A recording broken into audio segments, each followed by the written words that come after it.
예, 봄이 되면서 결혼식 시즌입니다. 요즘 젊은이들이 결혼을 잘 안 한다고는 합니다만 그래도 속속 청첩장은 도착을 하더군요. 근데 결혼식 준비할 때 가장 신경 쓰는 것 중에 하나가 역시 웨딩홀이겠죠. 그래서 미리미리 알아보고 예약도 하곤 합니다. 근데 지금 전해드릴 이 밀착 카메라를 보시면 이거 뭘 믿고 웨딩홀을 골라야 하나 싶으실 겁니다. 연인들의 소중한 결혼식을 망쳐놓은 황당한 웨딩홀 현장을 김관 기자가 밀착 카메라로 취재했습니다. 자, 지금 제 손에는 한 예비 부부의 청첩장이 들려 있습니다. 안을 좀 펴서 들여다보겠습니다. 3월 7일 토요일 오후 1시, 바로 지금이 이 시간이고요. 그리고 이 웨딩홀 5층 홀에서 열린다라고 되어 있습니다. 약도를 보니까 이곳은 이대역 바로 근처에 있는 예식장인 것 같은데 바로 제 뒤에 있는 건물 5층입니다. 그런데 한창 예식이 진행되고 있을 이 시간에 지나다니는 사람은 전혀 없고 또 예식이 진행된다는 안내 표시도 전혀 되어 있지는 않습니다. 안으로 들어가 보겠습니다. 어디로 들어가야 할지 난감합니다. 그래서 결국 이 5층까지 걸어서 올라와 봤습니다. 그런데 올라오자마자 제 목소리가 울리는 게 들리실 텐데 이 5층은 아무도 없이 어둡고 썰렁한 모습입니다. 이쪽으로 와보시죠. 여기가 바로 오늘 예비 부부가 결혼식을 올리기로 한 예식장인데 신랑 신부도 없고 그들의 하객들도 없습니다. 그렇다면 이 사람들 도대체 지금 어디에 있는 걸까요? 하객들이 하나둘 찾아옵니다. 그리고 황당해합니다. 웨딩홀이 해요? 관계자분 아니시나요? 못 들어가요. 5층 다 잠겨있어요. 사람이 이렇게 없을 수 없어요. 결혼식에. 이상하죠. 무슨 결혼식 이래. 이때 다른 하객들이 밖으로 나갑니다. 어머 이상하다. 어떻게 된 거야? 그러더니 황급히 택시를 잡습니다. 또 다른 하객들은 어린이 통학버스를 타고 떠납니다. 따라가 봤습니다. 버스가 도착한 곳은 서울 영등포의 한 웨딩홀. 이대 앞 예식장에 있어야 할 신랑 신부가 여기에 있었습니다. 어떻게 된 건지 물었습니다. 장난 아니었죠 진짜. 청첩장 다 풀린 상태였는데 갑자기 나니까 가족들 다 장난 아니었어요. 계약한 웨딩홀이 문을 닫았다는 소식을 결혼을 불과 엿새 앞두고 들은 겁니다. 제가 중요한 신장인데 어이가 없죠. 그래도 배신은 거기를 믿고 어쨌든 계약을 했는데 예식을 받고 세겜을 줘야 되는 부분인데 아무나가 다 연락도 안 되고. 더 큰 피해도 있습니다. 역시 같은 웨딩홀을 예약한 이 부부의 결혼식은 지난달 28일이었습니다. 제가 메이크업을 하고 웨딩드레스를 입고 이제 출발을 해야 되는데 그 전에 저희 어머니가 놀라서 전화를 하셨어요. 지금 경찰도 오고 난리고 지금 경찰관 말씀으로는 결혼식 하기 힘들 것 같다고 하고. 당시 웨딩홀에선 한 여성이 자살 소동을 벌이고 있었습니다. 건물측이 웨딩홀의 전기와 물을 끊어버리자 웨딩홀 대표가 이를 복구시켜달라며 항의 시위를 한 겁니다. 부부는 1시간 만에 다른 웨딩홀을 구해 식을 올려야 했습니다. 분위기가 거의 초상집이었어요. 결혼식이 아니라. 저는 메이크업 다 했는데 거의 지워지고. 계속 울고 이제 신부도 해당 웨딩홀을 다시 찾아갔습니다. 자, 이 웨딩홀이 폐건물로 방치된 게 하루 이틀 얘기가 아니라는 건 이곳 연회장에 올라와 보니까 더욱 분명합니다. 자, 이렇게 각종 조리기구들이 뽑혀진 채 아예 널브러져 있는 모습입니다. 이쪽으로 가보시죠. 곳곳에 먼지들이 아주 수북한데 제가 이 하얀색 장갑을 껴서 보여드리겠습니다. 하얀색인데 이렇게 금방 시커매집니다. 상황이 이런데도 웨딩홀 관계자들은 한 명도 없습니다. 자, 이 웨딩홀 경연진들을 만나기 위해서 화물용 엘리베이터를 탄 채 직원용 출입구 앞까지 와봤습니다. 그런데 역시 출입구는 잠겨져 있는 채 열리지 않고요. 그 앞에는 웬 통지문이 붙어 있습니다. 가까이 와서 좀 보실까요? 이 제목인데 웨딩홀 층에 대한 퇴거 요청이다라고 되어 있고 그 밑에는 현재 이 웨딩홀 측이 건물을 무단 점유하고 있다는 설명 붙어 있습니다. 웨딩홀이 관리비와 임대료 수십억 원을 내지 않자 건물 관리단 측이 내린 조치입니다. 양측은 관리비와 임대료 문제로 법적 분쟁 중이었습니다. 뭐 돈을 벌면서도 이제 안 준 거죠. 임대료가 한 지금 31억 정도 밀려 있거든요. 자기가 권한은 법원에서 관리비나 단전단수 할 수 있는 상무행위를 주셨고 그거에 따라 진행을 고지한 다음에 진행을 한 겁니다. 수소문 끝에 웨딩홀 관계자와 어렵게 연락이 닿았습니다. 저희들은 예식을 어떻게든 진행하려고 했고 뭐 싸우더라도 예식은 하고 싸우자는 거였죠. 결국 고래 싸움에 새우등 터지듯 애꿎은 신랑 신부들이 피해를 본 겁니다. 평생에 한 번 이렇게 하는 일에 대한 사업인 건데 장사를 할 자격이 아예 안 되는 거죠. 그 사람들은. 벌써 지금만 해도 이 정도 상황이면 그 200상이라고 들었어요. 제가 대충. 앞으로 예식 진행하실 분들이. 뜻밖의 웨딩홀 계약이 파기된 예비 부부들은 당장 피해를 구제받을 길도 막막합니다. 최근에 법원 입장이 이런 웨딩과 관련한 소송에서는 정신적인 손해배상을 꽤 인정을 해주고 있습니다. 손해배상 청구하는 것이 가장 좋은 방법이고 그 다음으로는 이것은 일종의 사기라고 할 수 있는데요. 사기금, 사기죄로 고소하실 수도 있습니다. 자, 서울의 한 대형 웨딩홀입니다. 오늘 주말 낮 시간대를 맞아서 결혼식이 몇 개가 안에서 열렸고 그 뒤에 빠져나온 하객분들 그리고 혼주분들이 밝은 표정으로 삼삼오오 이야기를 나누는 모습이 보입니다. 이번 사건으로 제가 만났던 많은 예비 부부들도 결혼식을 준비하면서 바로 이런 행복한 풍경을 바라고 있진 않았을까요? 밀착 카메라 김관입니다.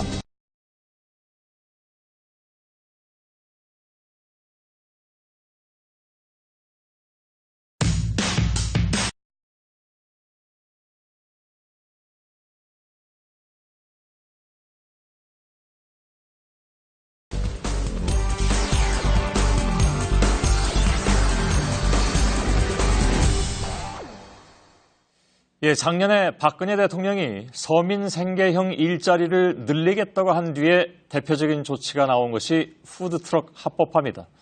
당시 새 일자리는 6,000개, 400억 원의 부가가치를 창출할 것이라는 전망을 내놓기도 했습니다.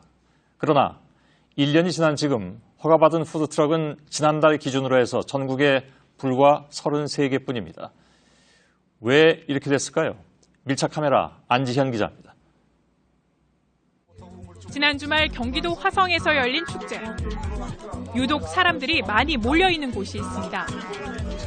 개조된 차량 안에서 음식을 판매하는 이른바 푸드트럭입니다. 음식의 조리에서 판매까지 전 과정을 이 차량 안에서 해결할 수 있도록 설계되어 있는데요.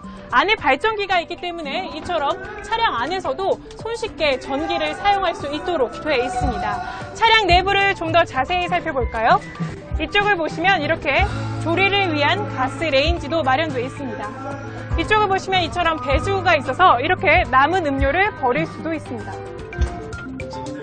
국내 최초로 푸드트럭 영업 허가를 받은 하역시는 대표적인 성공 사례입니다.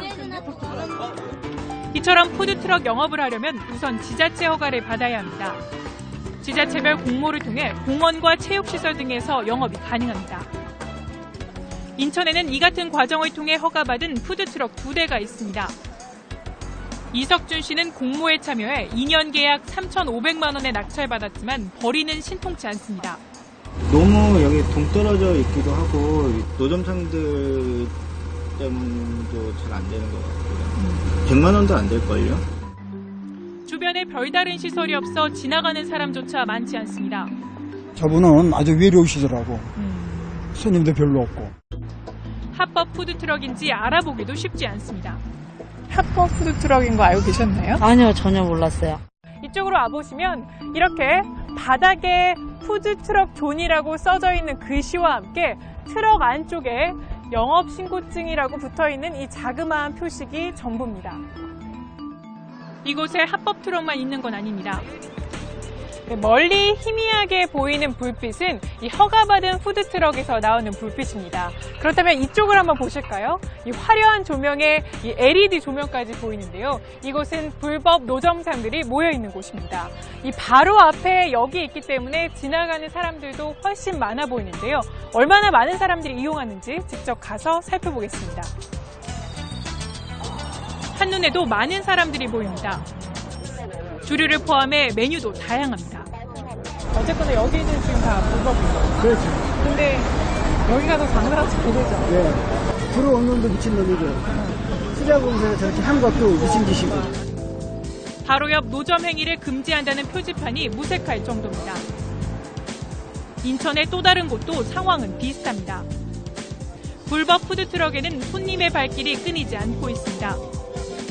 또 다른 푸드트럭 영업 장소입니다. 이 허가받은 푸드트럭이 영업할 수 있는 곳인데요. 지금 푸드트럭은 보이지 않습니다. 하지만 주변에 보시면 이 전기를 끌어올 수 있는 시설도 없는 데다가 이 흔한 화장실조차 없어서 이 주변 공간이 굉장히 인적이 드문 상태인데요. 장소적인 메리트가 크게 없어요. 장사를 했을 때 사람들이 지나가다가 화장실 때문에도 이렇게 들어오기도 한단 말이에요. 그런데 이 주차장에는 화장실이 없어요. 이런 이유로 여의도 공원을 비롯해 유동인구가 많은 곳은 불법 노점상이 점령한 상태입니다. 상황이 이런데도 지난주 청년 창업 1호라는 이름으로 또 하나의 푸드트럭이 화려하게 문을 열었습니다. 푸드트럭이 합법화된 지는 1년이 지났지만 이처럼 허가받은 푸드트럭은 전국에 40대가 채 되지 않습니다. 이 전시행정의 사례가 아닌 성공적인 규제개혁의 사례로 남기 위해서는 보다 현실적인 후속 대책이 필요해 보입니다. 밀착카메라 안지연입니다.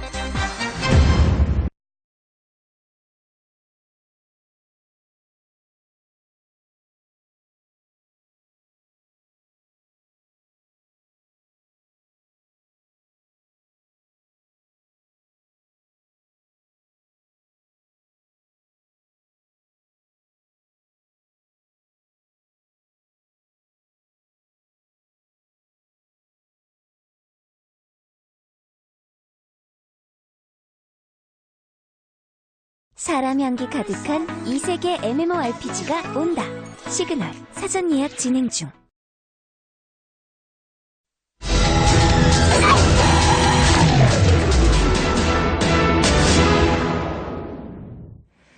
(301-1호) (301-2호) 현관문을 열고 집 안으로 들어가면 그 안에 여러 개의 현관문이 다시 나타나는 일명 방조객입니다. 한 가구가 산다고 등록을 해놓고 실제로는 4가구가 거주하는 식인데요. 한 푼이라도 저렴한 방을 구하려는 20, 30대 청년들이 주로 찾고 있습니다. 문제는 화재라도 나면 방법이 없다는 겁니다. 같은 이유로 경기도 의정부의 한 아파트에서 130명의 사상자를 낸 화재가 있었던 게 불과 지난해의 일입니다. 밀착카메라 박소영 기자입니다. 서울의 한 대학교 앞입니다. 인근 주택가에는 주로 이 학교의 재학생들이 살고 있습니다. 해당 다세대 주택의 건축물 대장을 떼봤더니 보시는 것처럼 8세대가 살고 있다고 등록돼 있습니다. 보시는 것처럼 우편함도 모두 8개입니다. 그런데 자세히 보시면요. 301호-1호, 2호, 3호라고 적혀 있고요. 4층도 마찬가지로 401호-1호, 2호, 3호라고 적혀 있습니다. 어찌된 일인지 안쪽에 들어가 확인해 보겠습니다. 건물 내부에 들어가니 층마다 현관문이 2개씩 있습니다. 401호의 현관문을 열어봤더니 신발장이 보이는 게 아니라 새로운 3개의 방문이 이렇게 보입니다. 바로 옆에 있는 402호의 현관문을 열어봤더니 이것도 마찬가지로 이렇게 1호와 2호로 나눠져 있는 방문이 보입니다. 이 문 한번 열어봤더니요. 그제서야 싱크대와 침대가 있는 원룸이 보입니다. 방 하나를 2-3개로 쪼갠 일명 방조객입니다. 배달원은 이런 건물이 익숙한 듯 현관문을 열고 들어가 세입자에게 주문한 음식을 건넵니다.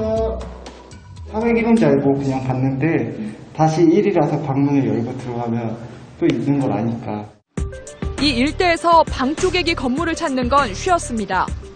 3가구가 살 수 있는 이 주택에는 실제로 10가구가 살고 있었습니다.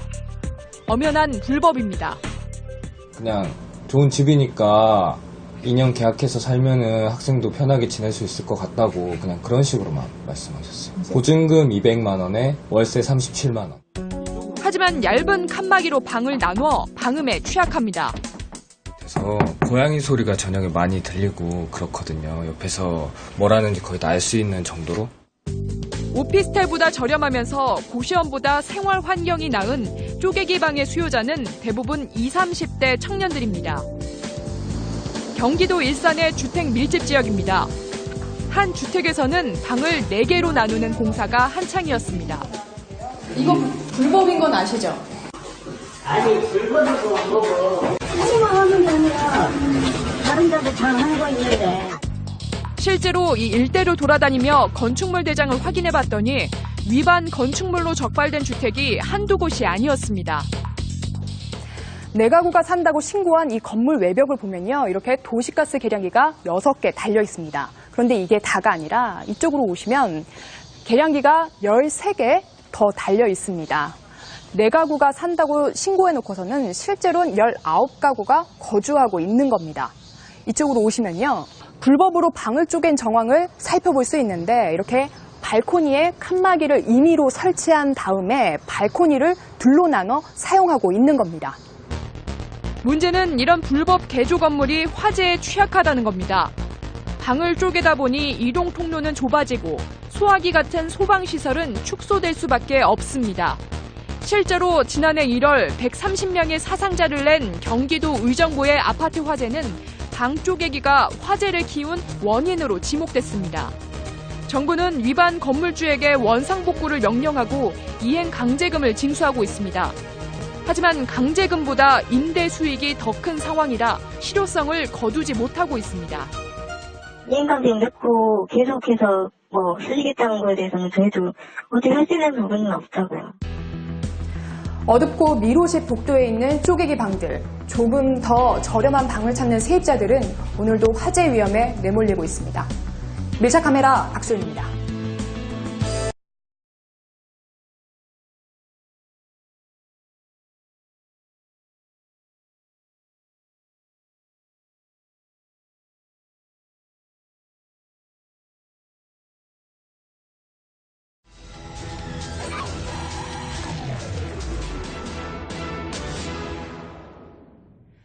부산 지하철에서는 어제부터 여성만 탑승할 수 있는 여성 배려칸이 운영되고 있습니다. 여성 승객들 편의뿐 아니라 성범죄도 막겠다는 취지인데요. 한쪽을 분리하고 갈라놓는 것만이 대수냐는 문제 제기도 있고 실효성이 있냐는 문제 제기도 있습니다. 현장에서 취재해본 결과로는 우선 잘 지켜지지 않는다는 것이었습니다. 밀착 카메라 안지현 기자입니다. 부산의 지하철 1호선. 하루 평균 이용객은 44만 명으로 부산 지하철 승객 가운데 절반가량이 이용하는 열차입니다. 이곳은 부산 지하철의 여성 배려칸 앞입니다. 말 그대로 여성 승객만 탈 수 있는 곳인데요. 이 전체 열차 가운데에서는 5호차 한 칸에서 시간은 보시는 것처럼 출퇴근 시간 각각 2시간 동안 제한적으로 운영됩니다. 현재 시각이 7시 49분인데요. 이 특수 카메라를 들고 한 명의 여성 승객의 시선으로 배려칸 안의 모습을 살펴보겠습니다. 배려칸 안에 탑승했습니다. 이렇게 배려칸을 알리는 안내원이 탑승해서 이렇게 안내를 하고 있고요. 또 안에 보시면 여성 승객도 보이지만 좌석에 앉아있는 남성 승객도 보입니다. 이 좌석 중간에는 여성 배려칸임을 알리는 안내문이 붙어 있습니다. 또 이뿐만 아니라 출구 쪽에 가시면 이렇게 문에도 배려칸임을 알리는 안내 표지판이 붙어 있고요. 또 통로 위쪽에도 이렇게 여성 배려칸이라고 써 있습니다. 여성 배려칸에 탄 승객들은 대체적으로 긍정적인 반응입니다. 여성들이 굉장히 어려운 일을 많이 당하잖아요. 이런 칸만 있으면 조금 더 안심도 되고. 같이 오시면 사실 여성분은 탈 수 있고 남성분은 탈 수 없는 건데. 옆에 칸에 타면 되죠. 퇴근 시간대 여성 배려칸을 지켜봤습니다. 승객 10명 중 2~3명은 남성입니다. 이들은 여성 배려칸 표시가 잘 보이지 않거나 몰랐다고 말합니다. 좀 크게 가가지고 확대를 해서 붙여줘야만이 이해도 많고. 사람들이 이렇게 붙여있으면 있을까 딱 타고 말해주기 전까지 몰랐던 것 같아요. 홍보 부족 문제가 제기되는 이유입니다. 이 열차는 여성 배려칸 홍보 열차입니다. 말 그대로 여성 배려칸을 더 많이 홍보하기 위한 열차인데요. 손잡이를 보시면 이 여성만 탈 수 있다고 표시가 되어 있습니다. 이뿐만 아니라 이 창문에도 양보를 해달라는 홍보물이 부착되어 있습니다. 하지만 여성 배려칸 홍보 열차의 문구 역시 의미가 모호하다는 지적이 나옵니다. 그냥 이 홍보물을 보기에는 여성 배려라기보다는 일반적인 배려를 얘기하는 것 같고 여성과 아이를 부각시켜주면 어떨까. 안전요원이 여성 배려칸이라고 안내하자 승객들이 협조하기도 하지만 판을 좀 이용해 주시면 고맙겠습니다. 실랑이도 벌어집니다. 무조건 승객들한테 그런 식으로 이야기하면 좋게 받아들일 사람이 어디 있습니까? 탁상 공론을 하고 있어요. 성범죄를 예방한다는 취지에 대해서도 회의적인 목소리가 나옵니다. 여성 배려칸이라는 게 저는 사실 그게 예방이 되는지에 대해서도 사실 잘 모르겠거든요. 그게 진짜 여성들을 배려하는 건지 잘 모르겠거든요. 한 남성은 기습적으로 카메라 앞으로 뛰어들어 반대 의견을 외칩니다. 호의가 계속되면 권리인 줄 안다고. 이 같은 반대 여론 때문에 서울과 대구는 여성 전용 칸을 도입하지 못했습니다. 또 하루 4시간만 운영하다 보니 막상 운영 시간이 시작돼도 열차 칸을 바꿔 타는 승객이 거의 없어 실효성에 대한 지적도 나옵니다. 보안 대책에서 수립을 하고 그다음에 시민들 여론을 수렴해가지고 그 결과를 바탕으로 해서 우리가 계속 시행 여부를 결정할 계획입니다. 여성 배려칸은 석 달간 시범 운영된 뒤 공식 도입 여부가 결정됩니다. 그런데 이 여성 배려칸이 여성 배려의 시작이 될지 아니면 또 다른 논란의 시작이 될지 주목됩니다. 밀착 카메라 안지연입니다.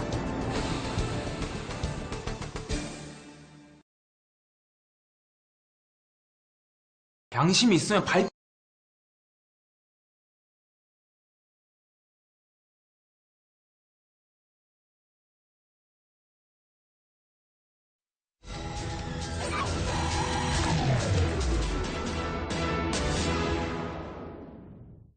네, 쇼핑몰 같은 큰 건물의 출입구는 보통 대형 여닫이 문이죠. 앞사람이 뒤에 오는 사람을 위해 문을 잠깐 잡아주는 건 작지만 커다란 배려일 겁니다. 이 배려에 필요한 시간은 딱 2초입니다. 우리 실상은 어떤지 밀착카메라 고석승 기자가 살펴봤습니다. 서울 명동과 연결되는 회원 지하상가입니다. 외국인 관광객들도 많이 찾는 곳이어서 1년 내내 붐비는 곳입니다. 이 상가를 출입하기 위해서는 대형 여닫이 문을 통과해야 합니다. 앞사람이 문을 잡아주지 않으면 뒤에 오는 사람이 유리문에 부딪힐 수 있습니다.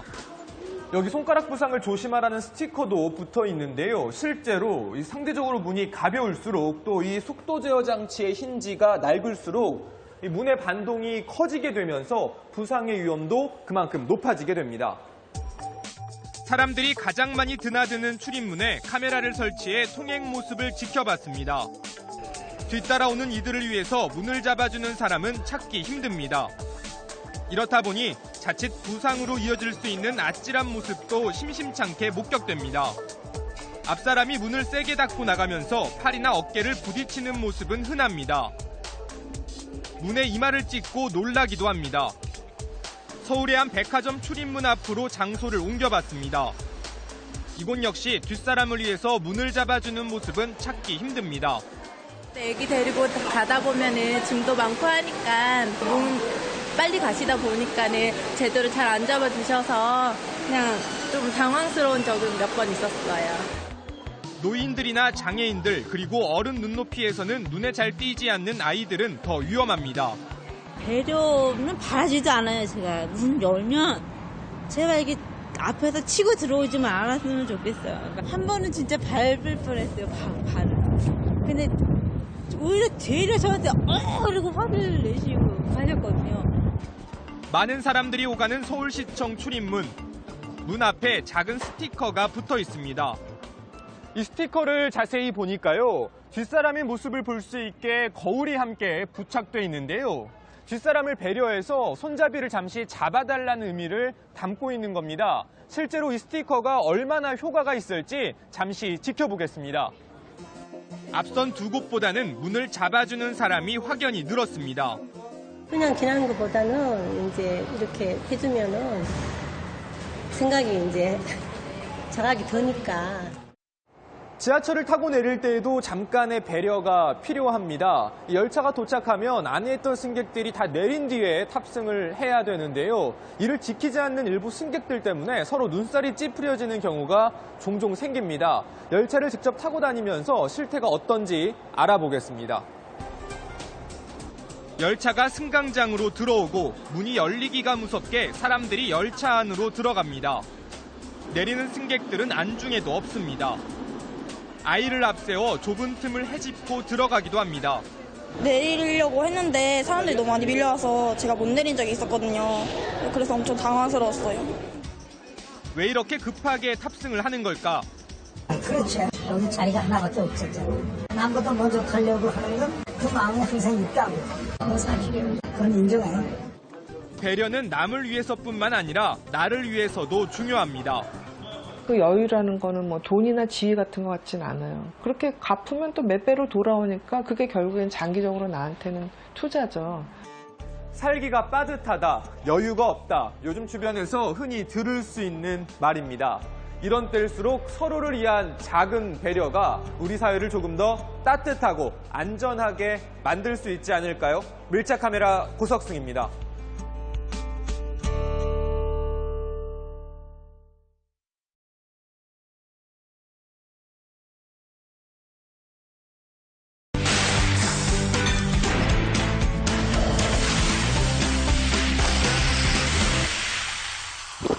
언제나 변함없는 이 맛이 좋다. 시원하다. 칠성사이다가 좋다. 맑고 깨끗한 칠성사이다.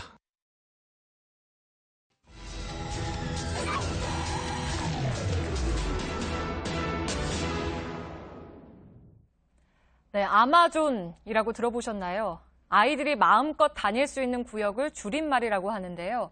서울시가 추진 중인 사업인데 취지는 좋지만 실상은 그렇지 못했습니다. 왜 그런지 안지현 기자가 밀착 카메라에 담아왔습니다. 이곳은 서울 구로구 개봉초등학교 앞에 위치한 아마존 구역입니다. 이 아마존 구역은 서울시가 지난 2013년부터 시행한 사업으로 아이들이 마음껏 다닐 수 있는 구역이라는 뜻인데요. 이 기존의 어린이 보호구역에서 한 단계 진화한 형태입니다. 이 자세히 보시면 이 학교 앞에 이처럼 방범용 CCTV가 설치되어 있습니다. 또 이쪽에 보시면 이 아이들이 주로 통학하는 시간대에 차량 통행을 제한하고 있고요. 앞에 보시면 보도에는 이 볼라드를 설치해서 이 안전한 통학로를 만든다는 겁니다.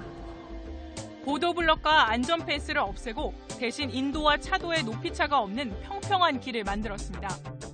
그런데 아마존 설치 이후 더 위험해졌다는 지적이 나옵니다. 가드레일이 있었는데 다 없애버렸거든요. 인도로 가는 개념이 좀 희박해진 거예요. 이제 본격적인 하교 시간이 시작됐습니다. 지금부터 약 1시간 반 전인 12시 반부터 3시간가량 이곳의 차량 통행은 금지된 상태인데요. 그렇다면 이 아마존 지역이 말 그대로 아이들이 마음껏 다닐 수 있는 통학로가 되는지 지금부터 살펴보겠습니다. 아이들은 차도와 인도를 구분하지 않고 걸어다닙니다. 오토바이 한 대가 아이들 사이로 아슬아슬하게 지나갑니다. 곧이어 들어오는 또 다른 차량. 차량 통행 금지인 거 모르셨나요? 네, 저쪽에 나쁜 쪽이 나와 있어가지고. 네. 여기가 아이들 아마존 지역이라는 거 들어보셨나요? 차량은 계속해서 들어옵니다. 이곳의 경우 등교 시간에는 차량 통행 제한마저 없어 차도로 다니는 아이들과 차량이 금세 뒤엉킵니다. 이번엔 운전자 시선으로 살펴보겠습니다. 이 학교로 들어가는 길인데요. 그런데 조금씩 들어가 보시면 보시다시피 어린이 보호구역이라는 표시는 보이지만 그 어디에도 시간제로 차량 통행을 금지한다는 표시는 써있지 않습니다. 이 길은 학교 앞이다 보니까 일방 통행로인데요. 이 화살표를 따라 조금 더 아마존으로 들어가 보겠습니다. 일방 통행로지만 학교 앞까지 다 와서야 차량 진입을 금지하고 있습니다. 차들이 아마존에 쉽게 들어오는 이유입니다.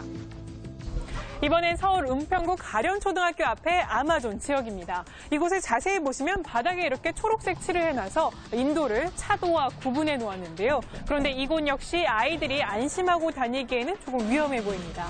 보시다시피 인도 부분에 아무런 턱이 없다 보니까 이 차량들이 쉽게 불법 주정차되어 있습니다. 차가 막 서 있어요. 아이들이 급하게 뛰어들 수도 있고 하니까 당연히 위험한 건 있죠. 학교 일대를 돌아보니 차량뿐 아니라 가판대도 인도에 설치되어 있습니다. 차량은 쉽게 인도를 넘나듭니다. 인도를 이용하는 아이들은 많지 않습니다. 어디로 지나가? 일단 여기.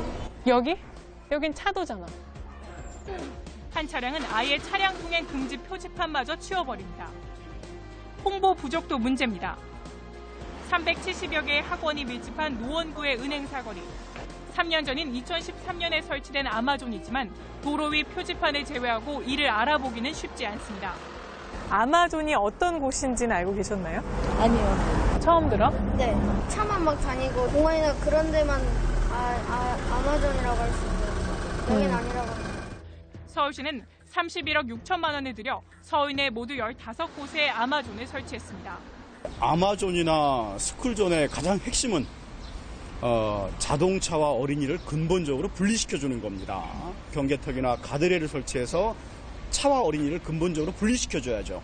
아마존 사업에는 이제껏 30억 원이 넘는 예산이 들어갔습니다. 하지만 여전히 통학로는 아이들이 마음껏 다니기에는 너무나 위험했습니다. 밀착 카메라 안지연입니다.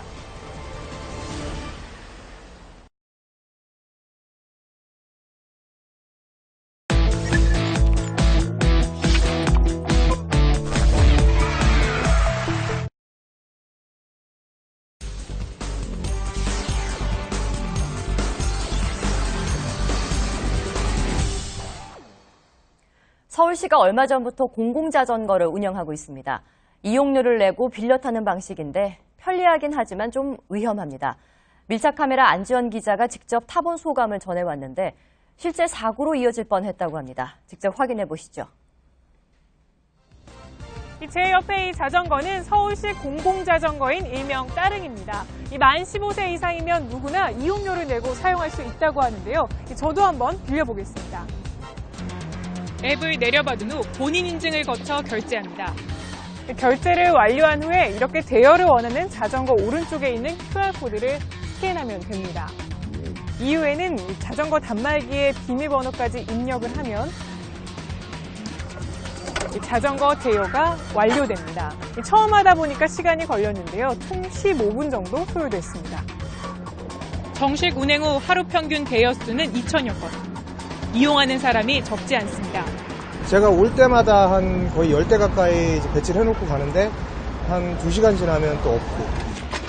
안전장비와 특수카메라를 착용하고 4대문 일대를 돌아봤습니다. 차량과 자전거가 함께 다니는 자전거 우선도로가 나옵니다. 차량이 무서운 속도로 달려와 진입부터 쉽지 않습니다. 주변 차들은 경적을 울려댑니다. 어렵게 들어서도 위태롭기는 마찬가지입니다. 제가 달리고 있는 이 길은 세계 자전거 우선 도로입니다. 하지만 보시다시피 이 차선에 이 차량 통행량이 적지 않은 데다가 주변에 차량이 굉장히 많아서 이 자전거로 다니기가 쉽지 않은 상황입니다. 이 같은 상황은 또 다른 우선 도로도 비슷합니다. 저기로 다니면 치여 죽을 것 같은데 빨리 달리면 좀 무섭긴 하죠. 조금 더 가봤습니다. 이번에는 자전거 우선 도로에 대형 버스가 주차되어 있습니다. 버스 정류장도 간신히 피해갑니다. 여러 대의 버스가 아예 자전거 도로를 점령한 곳도 있습니다. 지금 주차를 하는 게 아니라 차가 밀려서 그렇잖아요. 차량이 너도나도 자전거 우선 도로로 끼어들기도 합니다. 오토바이는 자전거 바로 옆이나 뒤에 붙습니다. 장애물은 이후에도 계속됩니다. 이번엔 자전거 전용 차로입니다. 이렇게 차도 안에 자전거 길을 만들어 놓은 형태인데요. 그런데 군데군데 이렇게 도로가 움푹 패인 곳이 있는 데다가 이 앞쪽을 보시면 경사로까지 설치되어 있습니다. 이런 상황 때문에 아예 인도로 달리는 자전거가 많습니다. 인도에 설치된 자전거 보행자 겸용도로도 문제가 없는 건 아닙니다. 인도 위에 자전거 도로가 설치된 이곳은 이처럼 굉장히 비좁은 데다 이쪽은 아예 자전거 도로밖에 없어서 보행자와 부딪히기 굉장히 쉬운 구조입니다. 좁은 곳의 인도폭은 30cm밖에 안 됩니다. 자전거 운전자는 사람을 피해 아슬아슬하게 고개 운전을 합니다. 아침에 출근 시간 같은 경우는 제가 사람 많이 비켜서 묘기 운행 이런 거 하거든요. 그래서. 자전거 도로를 인식하는 보행자도 많지 않습니다. 색 구분마저 없으면 알아보기 어렵습니다. 상황이 이렇다 보니 사고도 잇따릅니다. 버스와 나란히 달리던 자전거가 순식간에 넘어지고 그 위로 버스가 지나갑니다. 올 9월까지 발생한 자전거 사고는 14,400여 건, 숨진 사람도 200명이 넘습니다. 이 때문에 덴마크에서는 자전거 도로를 보행자 도로나 차도와 완전히 분리해 설계하고 있습니다.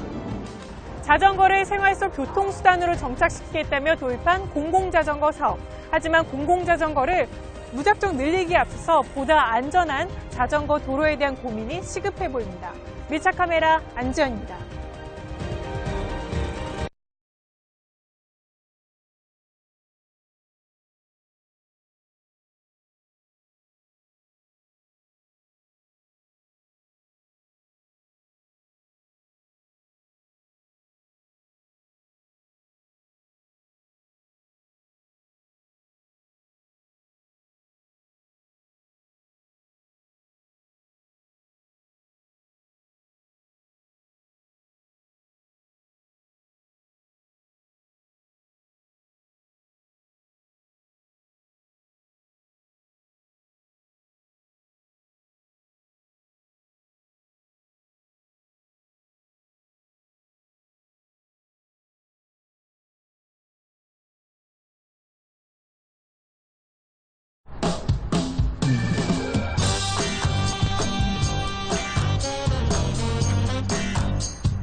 신도시에는 아파트가 새로 들어서면 단지 내 보행로를 둘러싼 주민들 간의 갈등이 종종 발생을 하죠. 아주 싸움까지 날 정도도 됩니다.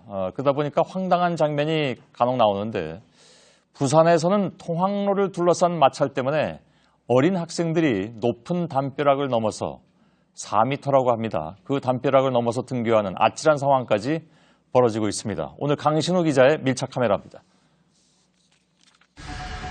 부산의 한 아파트 단지입니다. 여기가 보행 통로인데 이렇게 문이 막아서고 있습니다. 이 문 때문에 초등학생들의 등굣길에 아찔한 상황이 연출되고 있다고 합니다.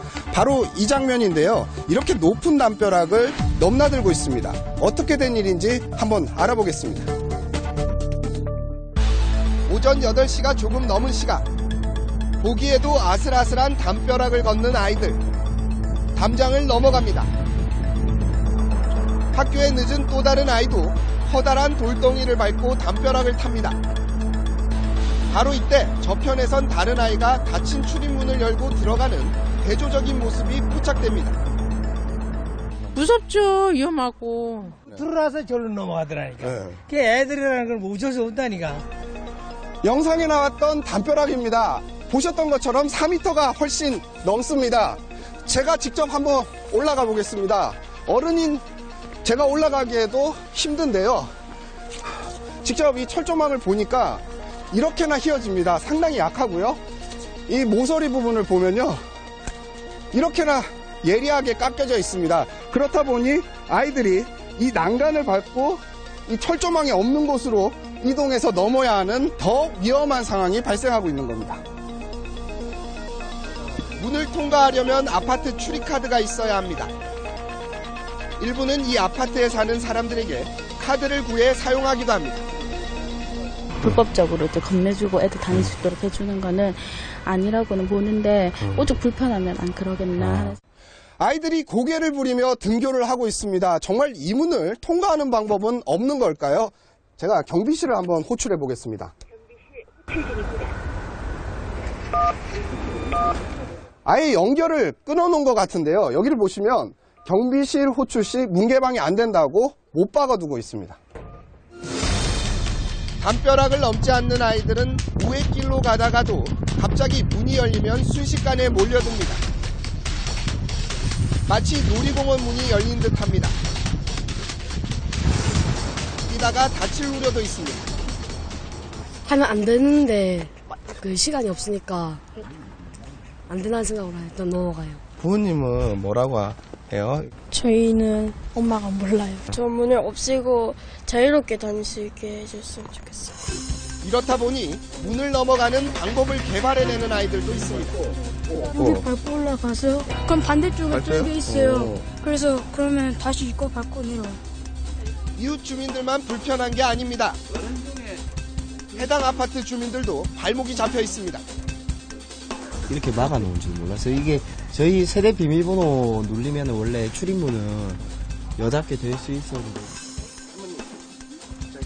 방금 주민이 들어가서 문이 열렸습니다. 저도 들어가 보겠습니다.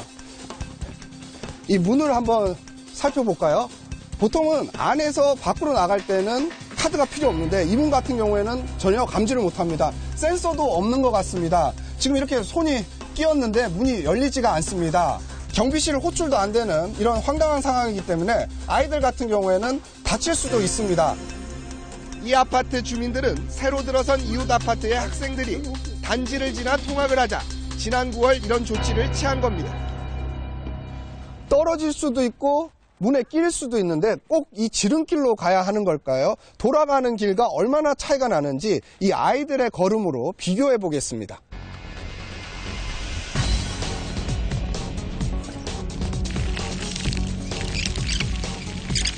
검사도 있어서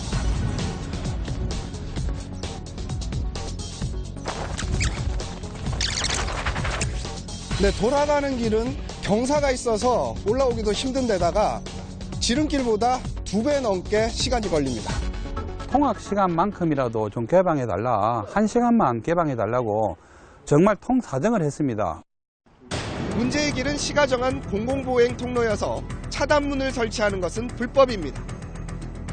통행문을 닫아놓은 이 아파트는 곳곳에 이런 도로가 있어서 안전사고가 날 시 그 책임을 고스란히 떠안아야 하기 때문에 문을 열어줄 수 없다는 입장입니다.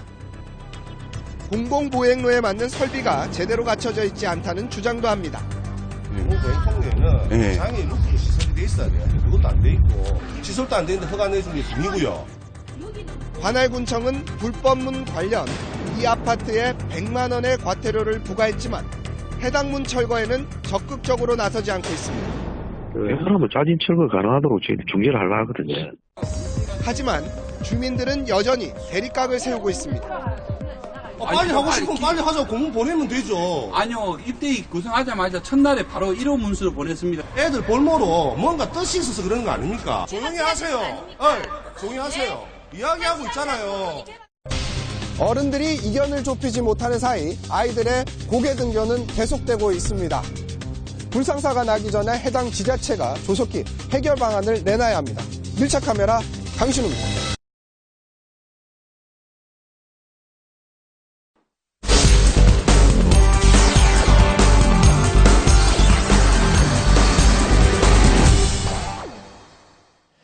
강력범죄를 예방하기 위해서 동네 곳곳에 설치된 CCTV에는 요즘 음성 기능이 더해진 비상벨까지 많이 부착이 되어 있습니다. 그런데 이 비상벨이 재구시를 못하는 경우가 많다고 하는군요. 오늘 밀착 카메라에서는 강신우 기자가 현장에 가서 비상벨을 눌러봤습니다. 비 내리는 어두운 밤, 쫓기듯 걷는 여성, 비상벨을 연신 누릅니다.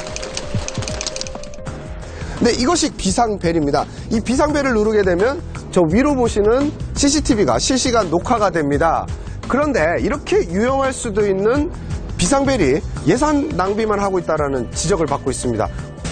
2012년 오원춘 사건 등 강력 사건이 벌어진 이후 전국 지자체들이 방범용 CCTV 기능을 향상시키면서 비상벨 설치도 덩달아 늘었습니다.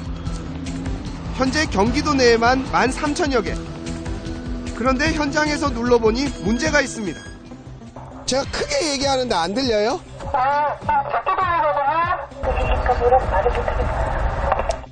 제가 이렇게 가까이서 불렀지만 안에서는 제대로 들을 수 없다고 합니다. 반대로 현장에서 관제실 소리가 들리지 않는 곳도 있습니다. 여보세요? 여보세요?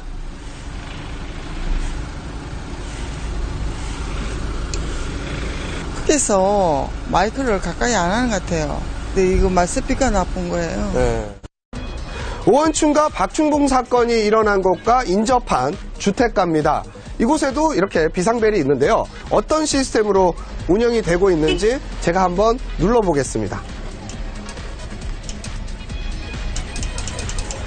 여러 차례 눌러봤는데 불은 들어와 있는데 작동을 하지 않고 있습니다. 이같이 제대로 작동하지 않아 수리를 받은 비상벨은 지난해 수원시에만 110여 개, 10개당 1개꼴입니다. 고장만이 문제가 아닙니다. 비상벨을 누르면 얼마나 빨리 반응이 오는지 제가 한번 확인해 보겠습니다.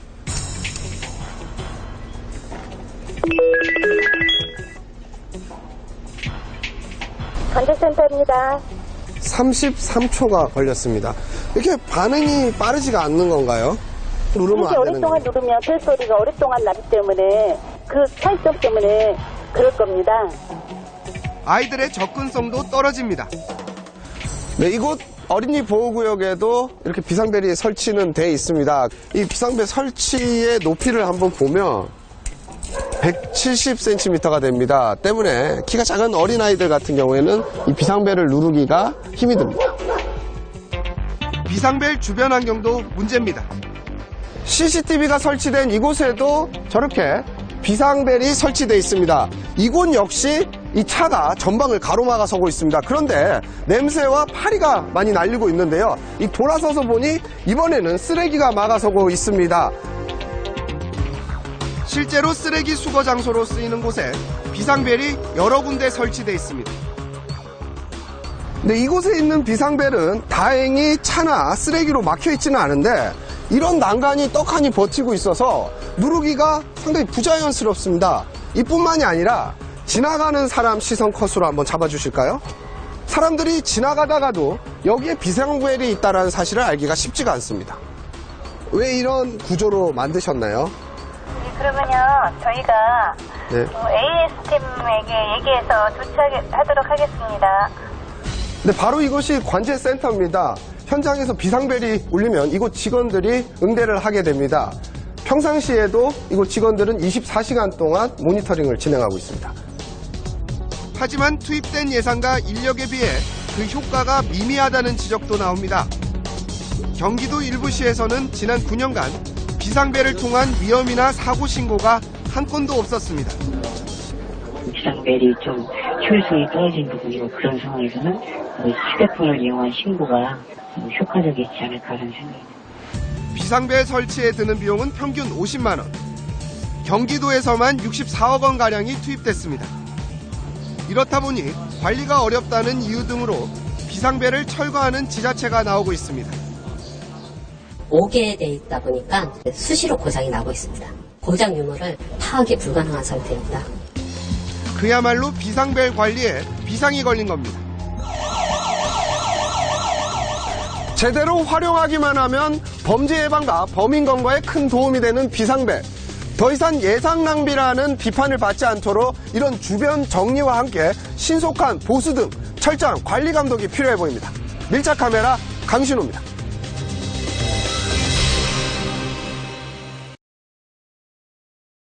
지하철이 생긴 지 43년이 되었습니다. 1974년에 서울 지하철 1호선이 개통하면서부터죠. 세월이 흐르면서 역사 안팎의 균열도 생기고 승강장 곳곳이 폐기도 했습니다. 안전관리를 잘 하고 있을까요? 밀착카메라 김도훈 기자입니다. 지하철역 출구 계단이 군데군데 금이 가고 깨져 있습니다. 틈이 벌어지고 균열이 생긴 곳도 곳곳에 눈에 띄고 갈라진 외벽은 손으로 건드려도 쉽게 떨어져 나갑니다. 승객들이 오가는 승강장 바닥과 연결된 외벽도 곳곳이 갈라지고 깨져 있습니다. 이곳은 서울 지하철 1호선 신의문역 앞 출구입니다.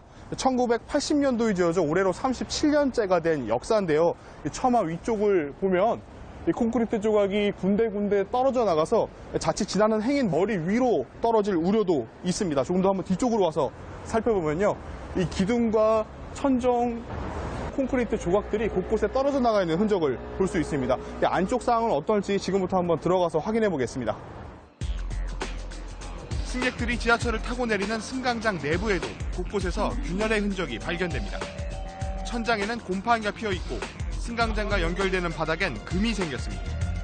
그 쇠면 같은 게 좀 갈라지면 그거 뭐 막말로 땜빵하는 그 정도 수준이고 계속 민원을 제기해도 시정이 안 되더라고요. 불안하죠. 그러니까 여기를 붙어서 안 가요. 먼 발치 떨어져서 가는 거죠. 1979년 지어져 올해로 38년째를 맞는 또 다른 1호선 역사는 하루 평균 이용객이 2만 명에 이릅니다.